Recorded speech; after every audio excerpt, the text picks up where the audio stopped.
And a guy that many people, including myself, thought should have been under more consideration to win the Heisman Trophy. Let's go to impact players on the Michigan side of the football. Your first player to watch is a co-captain on this team who's been dealing with some off-field issues over the last month or so, but Jim Harbaugh and company, they've said they've been really impressed with how transparent and honest he's been about the whole process. Yeah, Mazi Smith, one of the top defensive linemen in the country, was pulled over a few weeks ago, had a gun in the car, was taken in for that, but it turned out to be, it looked like just a misdemeanor situation. He didn't miss any time. He's had a great season and played great for Michigan. I talked to him yesterday one-on-one about how he's noticed that his position, that interior lineman, has become one of the more important positions, Chris, in football, in NFL and college football, where if you're good enough, you can make 2 plays in a game and earn $20 million a year. And I'm not, downgrading Aaron Donald or the players like him, but that's the kind of player he is. If you're strong enough to cave an offensive line and make a play, and I think the biggest thing with Mazi Smith, it was pointed out that he's the second or third leading tackler on that team. You just don't see that from interior linemen. They end up maybe getting 2 or 3 tackles a game, and it's a good comp as Jalen Carter if they meet. Obviously, which they did last year in the semifinals, if they meet Jalen Carter, the All-American at Georgia.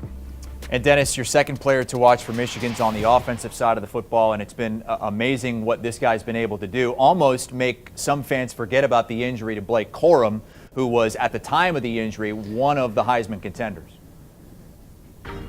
Yeah, Blake Corum basically didn't play after halftime of the Illinois game. He gave it a try, couldn't go because of the knee. We now know he's going to have season-ending knee surgery.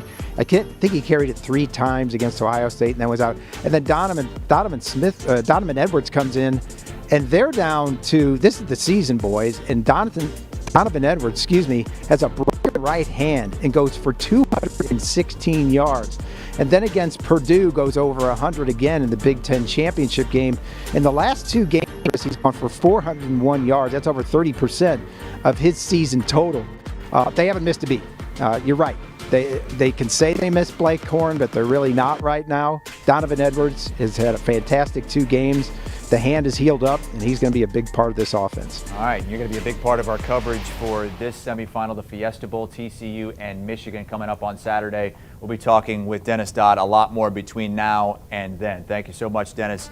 Looking at the slate for the semis, that's the first game, 4 o'clock Eastern time. Michigan a 7.5-point favorite. The total is 58.5. And then over in Atlanta, the Peach Bowl to close things out, 8 o'clock Eastern, the defending national champion Georgia Bulldogs, 6.5-point favorites against a really talented Ohio State team, their only loss to Michigan. So they're hoping for a rematch against the Wolverines in the national championship, which is a week from Monday. Do you want a sports network that delivers everything that matters about the game? The highlights, the picks, the instant analysis, no yelling, no fake debates, no politics. Hit the subscribe button and never miss a moment.